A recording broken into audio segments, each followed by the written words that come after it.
Hi everyone, in this session I will be discussing about the basic principle of NMR spectroscopy. So let's start with the introduction. So NMR or nuclear magnetic resonance spectroscopy is a powerful spectroscopic techniques for the determination of the structure of organic molecules.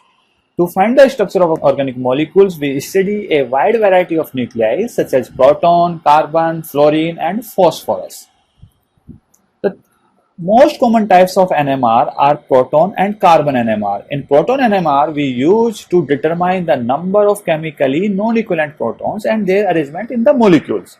While in carbon NMR, we use to determine the type and number of carbon atoms and their arrangement in the carbon skeleton.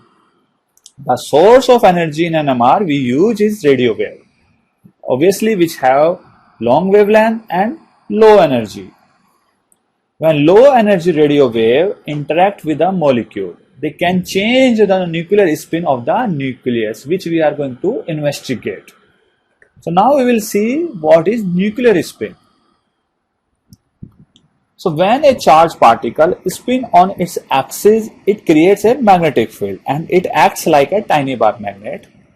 Now all nuclei have charge because they contain protons and also behave as a charged particles.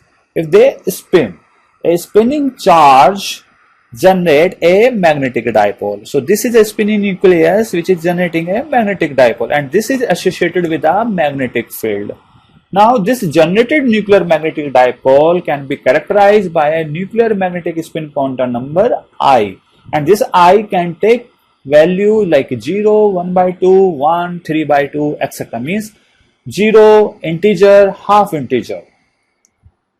Now based on spin quantum number, nuclei can be two types. Type 1, nuclei with I equal to 0. These nuclei do not interact with the applied magnetic field, so they are known as NMR inactive nuclei or not NMR chromophores. The condition for these nuclei is they must have even number of protons and even number of neutrons. So overall, they will have no net spin. And the most common example of nuclei with I equal to 0 are 12 carbon and 16 oxygen. Type 2 nuclei are those have I greater than 0. These nuclei are known as NMR chromophores or NMR active nuclei, and the condition for these nuclei that they must have odd atomic number or odd mass number, and the most common example of this type of nuclei are proton, that is 1H and 13C. But now NMR active nuclei means those have I greater than 0 can be further two types. If the number of neutron plus the number of proton is odd, then the spin quantum number of nucleus is half integer, means that will be 1 by 2, 3 by 2 or 5 by 2. But if the number of neutrons and the number of protons are both odd, then the spin quantum number of nucleus is integer, means it will be 1, 2, 3, 4, 5, etc. So now we have to remember here, we do not typically consider nuclei has spin quantum number greater than 1 by 2 in NMR spectroscopy. The reason for this, these nuclei have both a magnetic moment and an electric quadrupole. So their NMR spectra are generally very broad. However, these nuclei are NMR active, but they are more difficult to observe. That's the only reason we do not consider them in NMR spectroscopy. So only nuclei having I equal to 1 by 2 such as proton, 13C, fluorine, phosphorus are important to find the structure of organic molecules. So this is a spin quantum number of some common nuclei in this table. So first we have to see if an element has spin quantum number I, then it will have 2Ni plus 1 spin states. So based on that, 1H which has spin quantum number 1 by 2 will have 2 spin states. 2H which is deuterium has spin quantum number 1, it will have 3 spin states. Now 12C which has I equal to 0, so it will not have any spin states according to 2n plus I1 rule. So as shown, if we go to 19F which has I 1 by 2 again, it will have 2 spin states. 31 phosphorus which has 1 by 2 spin quantum number, it will have again two spin states. So finally, to summarize it, we can say if I equal to 0, those nuclei are NMR active nuclei and they are not useful to get NMR spectrum. Now, nuclei having I equal to 1 by 2 like 1H, 13C, 19F, 31P. These are NMR active and are useful for us to find the organic structure. Now, nuclei having I greater than 1 by 2, they are NMR active but they have electric quadrupole, so their spectra is broad, so we do not consider them in NMR spectroscopy. Now we will see possible orientation a nucleus can have. So if there is no external magnetic field applied, all the nucleus will be randomly oriented as shown in figure A. So these all nuclei are randomly oriented in space. Now in the presence of an external magnetic field, that is B0, nucleus will be aligned with or against the applied magnetic field as shown in this figure B. As we have seen in this last slide, that a nucleus with spin I has 2I plus 1 possible orientation. As a result, nucleus with spin 1 by 2 such as proton and 13C will have two possible orientation, that is orientation plus 1 by 2 and minus 1 by 2. The state 1 by 2 has nucleus aligned with the field and will be lower in energy, while minus 1 by 2 has nucleus aligned against the field and will be higher in energy. So more nuclei will be oriented with the applied field, means in plus 1 by 2 spin state, because this is lower in energy than minus 1 by 2 spin states. In the absence of external field, both energy level are degenerate for a proton. If we take the example of proton, as shown in this figure, there is no external field and these two levels are almost degenerate in energy.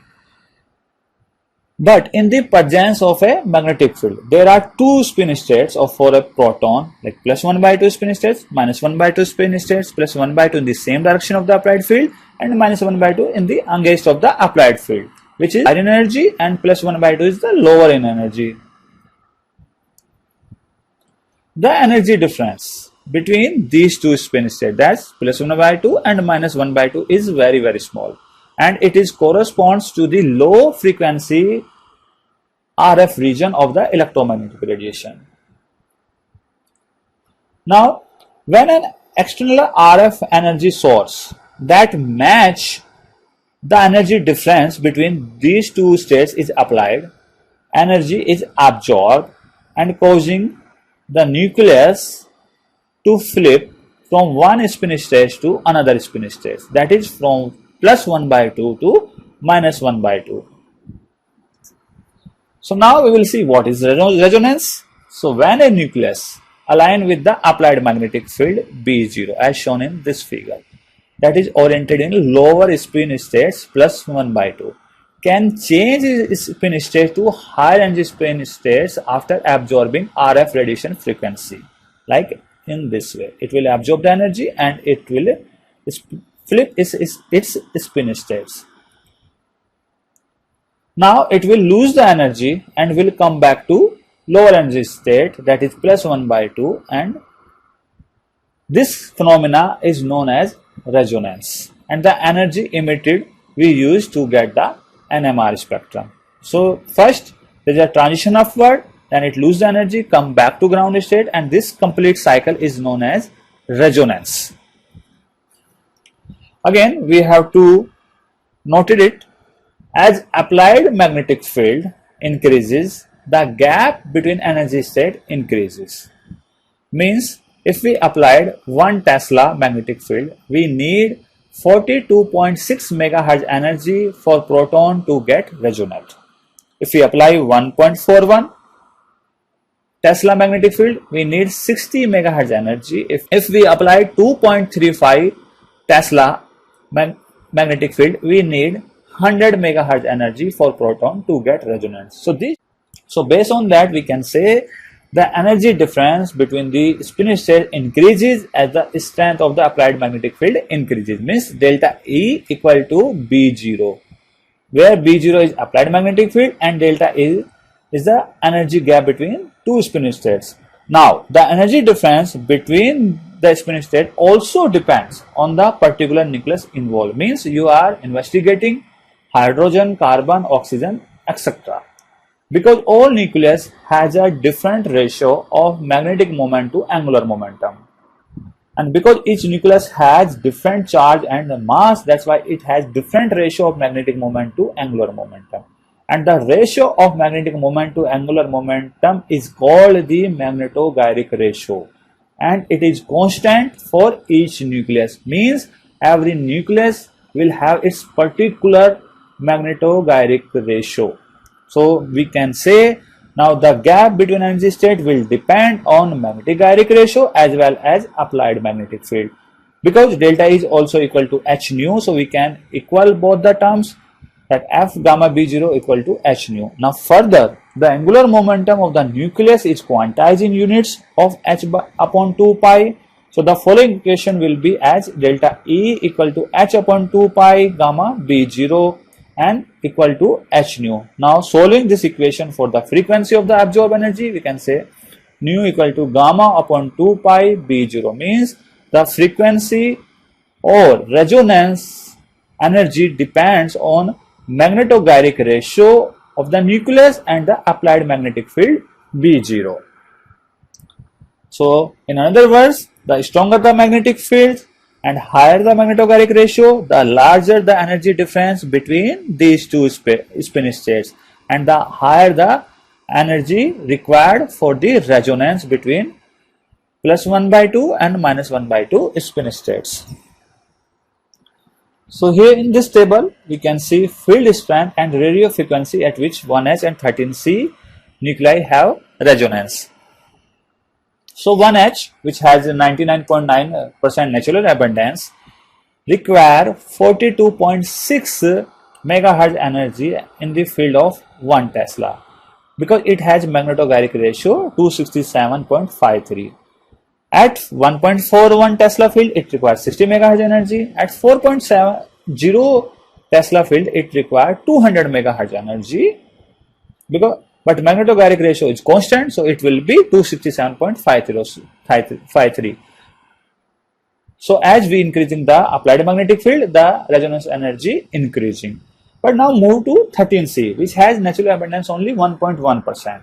You can see if we applied 1 Tesla magnetic field, we need only 10.7 megahertz energy to net 13C resonate 2 energy states, which is 1/4 of the energy required for proton. The reason for this is the magnetogyric ratio of 13C, which is 1/4 of the magnetogyric ratio of proton. So it means when magnetogyric ratio is 1/4, we need only 1/4 energy for carbon to get resonant between two spin states in the same applied field. As another example, if we are using 4.70 Tesla magnetic field, we need 50 megahertz frequency for carbon to get resonant, which again 1/4 of the energy required for proton under the same field. So this shows that carbon required 1/4 energy in the same field in comparison to proton just due to the magnetogyric ratio. So now we can conclude that the energy gap between these two spin states depends on the applied magnetic field as well as magnetogyric ratio of nucleus, which is constant for each nucleus. Now we will see how the population densities affect the NMR spectrum. So under the applied magnetic field, the thermal energy resulting from room temperature will be sufficient to populate both of the energy level, because the energy separation between these two states is very small. However, there will be slightly excess nuclei in the lower energy spin state and can be calculated using the Boltzmann distribution equation. So this is Boltzmann distribution equation where H is Planck constant, K is the molecular gas constant, and T is absolute temperature. So this equation tells that room temperature, this thermal energy is sufficient to populate more nuclei in the lower energy state. So again, we can calculate it at 298 degree Kelvin for an instrument operating at 60 megahertz energy, and we are getting this value. After calculating it, it comes 0.99991. So means it is the ratio of 1 million up to 1,000,009 nuclei. So means there will be 1,000,009 nuclei in the lower spin states for every 1 million nuclei in the upper spin states. We can say among the 2 million nuclei, there are only 9 more nuclei in the lower spin states. Those are responsible for the observe the NMR spectra. So very few molecules in lower energy spin states are responsible for getting NMR spectra, as you can see here, because this is 1 million because here we are talking about 2 million nuclei, and among these 2 million nuclei, only 9 nuclei are responsible for getting NMR spectrum. Again, the excess nuclei in the lower spin states are the ones that allow us to observe resonance and overall the NMR spectrum.